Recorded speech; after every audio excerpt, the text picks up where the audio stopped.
మహిళా రిజర్వేషన్ బిల్లును డీలిమిటేషన్తో పొత్తు పెట్టొద్దని మద్దతు లభించలేదని మంచిర్యాల మాజీ డీసీసీ అధ్యక్షురాలు సురేఖ అన్నారు.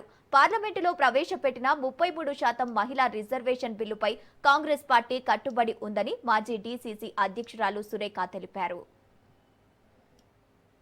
మహిళా బిల్లు 2023లోనే పార్లమెంట్ ఆమోదం పొందింది. కాంగ్రెస్ పార్టీ ఎప్పుడు కూడా మహిళా రిజర్వేషన్కి అనుకూలంగానే ఉంది. ఎందుకంటే స్థానిక సంస్థలలో మహిళలకు రిజర్వేషన్ ఇచ్చింది ఆ రోజు రాజీవ్ గాంధీ ప్రభుత్వం. 33% రిజర్వేషన్ ఆ రోజు ఇవ్వడం జరిగింది.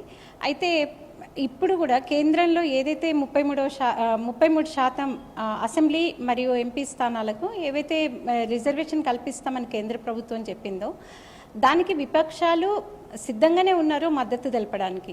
అయితే డీలిమిటేషన్ అనే దాన్ని దీని వెనకాల తెర వెనుక డీలిమిటేషన్ అనేది తీసుకొచ్చి ఆ డీలిమిటేషన్ బిల్లుని ఆమోదింపజేయాలి అని చెప్పేసి చూసిండ్రు.